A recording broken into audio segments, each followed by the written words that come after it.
wind had a strange rhythm that night. It whispered through the raffia roofs of Iliuwu like a restless spirit seeking old songs.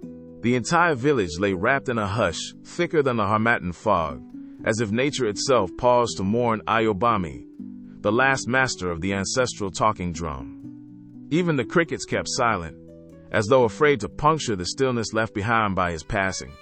Inside his grandfather's old hut, Ade stood alone. The funeral was over. The guests were gone. His mother slept in their adjoining room, grief cocooned in exhaustion. But Ade could not sleep. Something called to him, not in words but in memory and dust. He lifted the mat covering the rear corner of the hut. A moth fluttered past his face. Beneath the mat, buried in old cloth and goat hide, was a cracked drum. Small, round, wrapped in faded leather strings that had long since dried into shriveled cords. It was the very drum Ayobami never allowed anyone to touch. The drum that had not sounded in over 20 years. Its skin looked brittle, its body hollow. Yet as Ade reached for it, he swore it twitched. Ade hesitated before lifting the drum. His hands trembled, not out of fear, but reverence. This was not just any drum. This was Ayobami's talking drum, the one villagers said could summon stories from the air itself. His mother used to call it Aya Aro, mother of dawn rhythms. Yet it had lain hidden since Ade was born, locked in silence. Still, the wood felt warm, impossibly warm, like breath trapped in a gourd for too long. He stood slowly, cradling the drum, as if it might crumble to ash. It looked even older in the moonlight. Each carved symbol along its edge faded, each line like a forgotten path on a wrinkled map. His fingers hovered above the tight skin. Then, against better judgment, he tapped it once. The sound that answered was not empty. It was not dead. It was awake. A gust of wind rushed through the hut. No windows open, no door ajar, and extinguished the candle. In the dark, the air changed. It became thicker, charged, as if something unseen had taken a breath. The silence that followed was not silent at all. Ade heard shuffling, distant rattles, a low hum rising like someone tuning a memory. He dropped the drum with a gasp. It landed upright, undamaged. Outside, the leaves of the palm trees whispered in rhythms. It wasn't language exactly, but it wasn't random either. Each beat matched his heartbeat, faster, louder, until Ade, his name, whispered. Not from outside, from inside the drum. Ade bolted from the hut, the drum left behind, still humming like a bee in a calabash. Outside, moonlight bathed the compound in silver silence.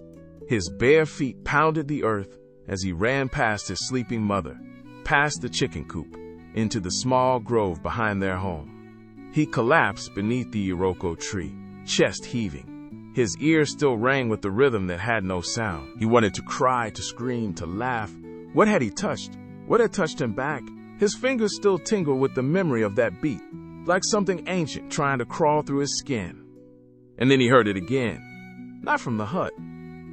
From the trees. The drum was following him, not in body, but in sound. The whisper returned, clearer now.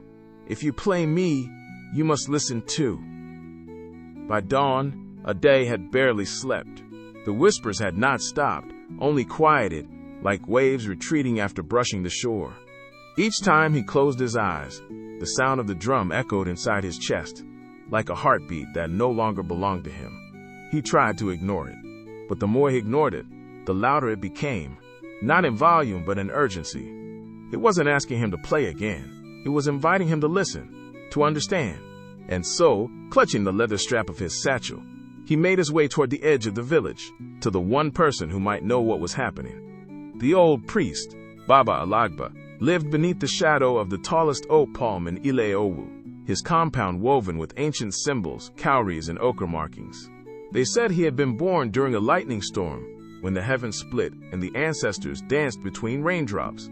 Ade had only spoken to him twice, but now, with the drum's whisper in his ears and fear in his stomach, he needed the old man's wisdom more than ever.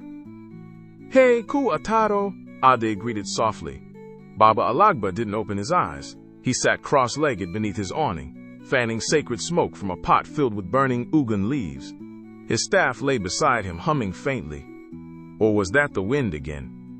"You've woken something, child," he said, voice like wood creaking under rain. It stirs the silence like a spoon in thick stew. Ade's throat dried. "I didn't mean to. I just found grandfather's drum. I touched it." Baba Alagba finally looked up, his pale gray eyes pinning the boy with a gaze that felt older than the earth. "That drum was not yours to wake. It was sealed. For good reason, but it spoke to me," Ade whispered. "It knew my name." Baba Alagba sighed deeply, as if exhaling the weight of forgotten decades. "That drum," he said slowly, "is not a talking drum. It is a listening drum. What you hear through it are not just memories, they are echoes of the buried." Ade's heartbeat quickened. The ancestors are restless. And if they are speaking now, it is not to reminisce. It is to warn. Ade swallowed hard. They mentioned something buried, something in shame. What does that mean? The old man turned to the wind, watching how it rustled the sacred palm. "I do not know, or I cannot say. But drums are bridges, Ade. Some connect worlds. Others were built to hold them apart. Yours may be both." Baba Alagba leaned close, voice a hoarse whisper. "If you truly want answers, you must drum under the full moon, and be ready for who drums back." The moon rose full and red like a wound in the sky. Ade waited until the village slept. Not even the cockerels stirred. The drum lay strapped across his chest beneath his bubba, like a secret heartbeat. Baba Alagba's words echoed louder than the whispers now. "Drum under the full moon. Be ready for who drums back." He tiptoed past the last house on the path, through the millet fields still dry and dusty from months without rain, and into the sacred grove beyond the village's edge. His breath fogged in the night air. The trees grew denser here, older. Their branches tangled like arms folded in prayer, their roots clutching secrets like fists. The whispers grew rhythmic, not in words, but in pull, as though the ground beneath his feet had memory, as if his footsteps were replaying an old procession. He stopped at a clearing no one had spoken of in years. A mound of earth rose before him, tangled with vines, and half swallowed by the roots of a massive baobab tree. Shards of broken calabashes littered the ground. Tiny bones, chicken, monkey, lay curled in ancient offering bowls. Someone had sealed this place long ago. Then he saw them, the cowries embedded in the soil, forming a circle, each one marked with an elder symbol. In the center, a gourd, dried and cracked, tied shut with red and black twine. Every instinct screamed at him to turn back. Instead, Ade sat. He placed the drum in his lap. He began to play. The beat summoned mist, cold, dense, full of rhythm. Then, a vision. His grandfather, Ayobami, standing tall and proud before a gathering of village elders. They argued. Loud, frantic. The sound of the drum bled through it all, like an undercurrent beneath a storm. Ayobami held something in his hand. A scroll? A symbol? Whatever it was, the elders turned their backs. Then, fire. One of the shrines was aflame. Ayobami fled, clutching the drum, and something dark followed him. Ade's fingers froze. The vision faded. The grove grew silent again. But the whisper came louder this time. He broke the bond. He fed the flame. We are still bound beneath the tongue. A new voice, deeper, older than even the wind, spoke from the tree itself. Dig beneath the drum's echo, and you will find what your bloodline buried. The next morning, Ade returned from the grove with dirt beneath his fingernails and silence clinging to his skin. The whispers had quieted for now, but a single name echoed through his mind. Keiji. He had always known of her. Iya Keiji, the herbalist. The one who lived beyond the yam fields in a painted hut with charm gourds hanging from every corner like forest bells. People whispered about her. How her eyes were too sharp, her medicines too strong, her silences too deliberate. But the ancestors had shown her in the vision, not as healer, not as priestess, but as witness. He approached her home near dusk, the sky painted ochre and plum. Smoke curled from the hearth. A wind chime made of snail shells clinked softly as he stepped over the threshold. "I know why you've come," she said before he could speak. "You knew him?" Ade asked, voice barely louder than the fire crackle. "Of course," Ayakaji replied, stirring a clay pot with her wooden spoon. "We grew up in the same season. We sang at the same moon rituals. Once, we even loved under the same tree you drummed beneath." Ade blinked. The words hit harder than he expected. "Why did he stop playing?" She exhaled. "Because the drum stopped listening." There was silence, long and heavy. "Your grandfather," she began again, "was once the voice of the ancestors." But he grew impatient. A rival village promised him land and titles if he revealed the old rhythms. The sacred ones meant only for the chosen. Ade's throat tightened. He sold the drum's power? He gave away its language, she said, and when he tried to call the ancestors again, they turned their backs. The shrine cracked. The drought began. The elders sealed the grove, and Ayobami swore never to drum again. "You carry his rhythm now," Ayakaji said, her voice softer, almost motherly.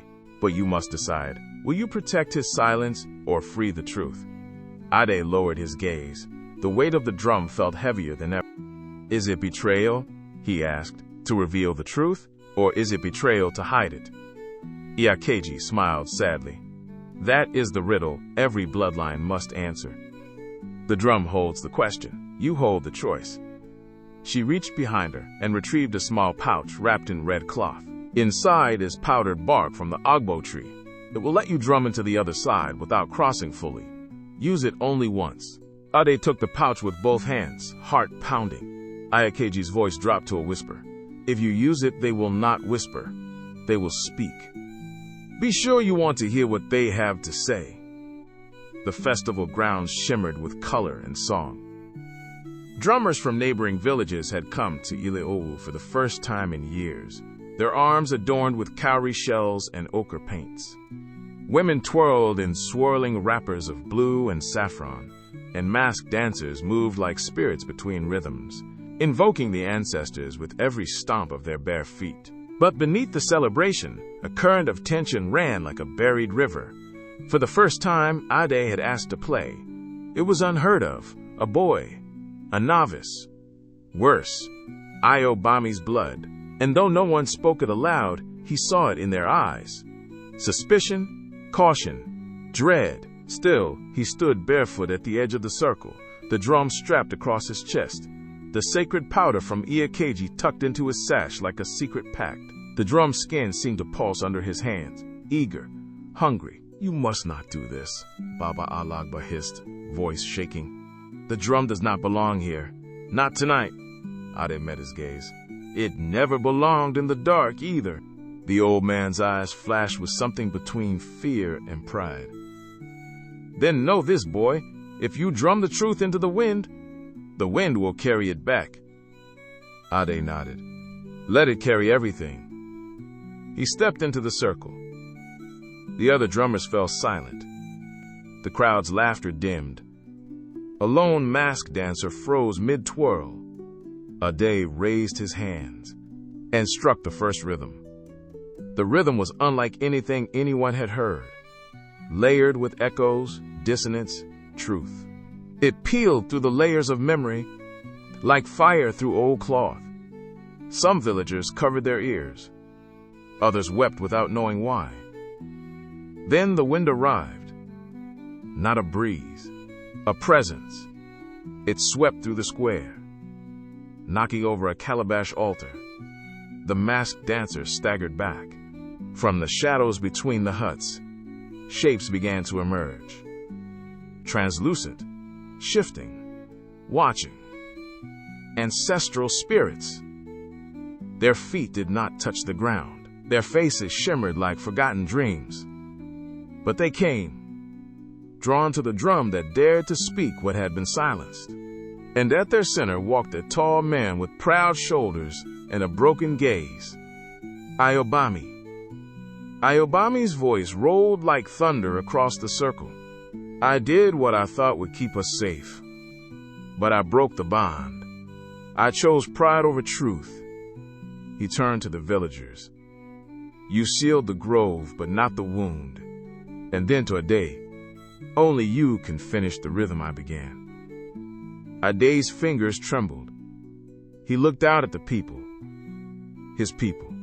Their faces bore confusion, fear, and longing all at once. He placed the powdered bark from Ayakeji onto the drum. The cymbals flared.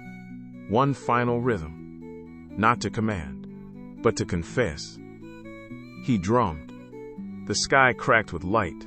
The drum split down the middle, and the ancestors cried out, "Balance must return." The drum split with a sharp crack that echoed far beyond the village square. The sky pulsed white, then dimmed to stillness. For a moment, everything stopped. Even the fireflies hung motionless in the air, like paused memories. Ade stood in the center of the circle, hands trembling over the fractured drum, the powdered bark burning into the skin. He could no longer hear the crowd, no longer feel the earth beneath his feet. Only the spirits remained, a silent wall of ancestors watching with eyes that carried centuries. From their midst, Ayobami stepped forward, his voice a broken wind. Truth has rhythm too. Finish the song, Ade. Ade closed his eyes. He didn't play the drum. He spoke with it. One hand tapped out the guilt of betrayal.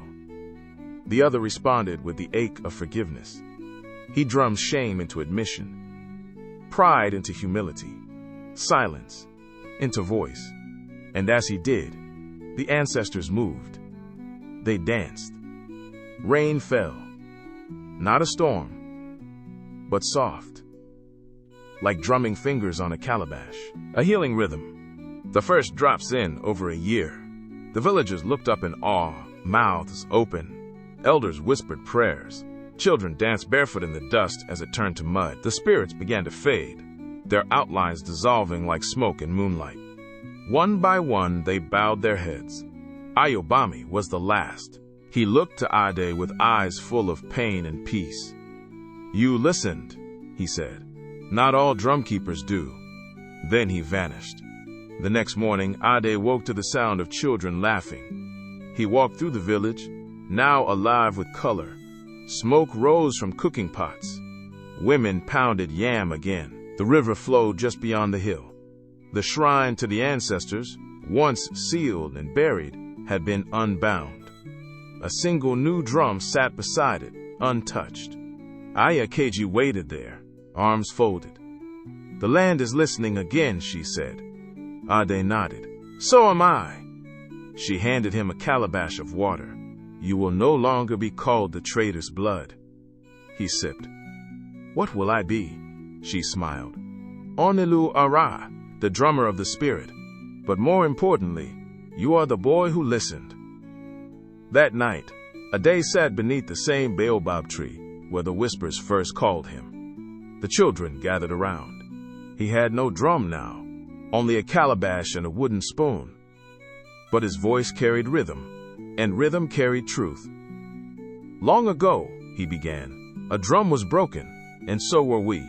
But when you listen close, even silence has a beat.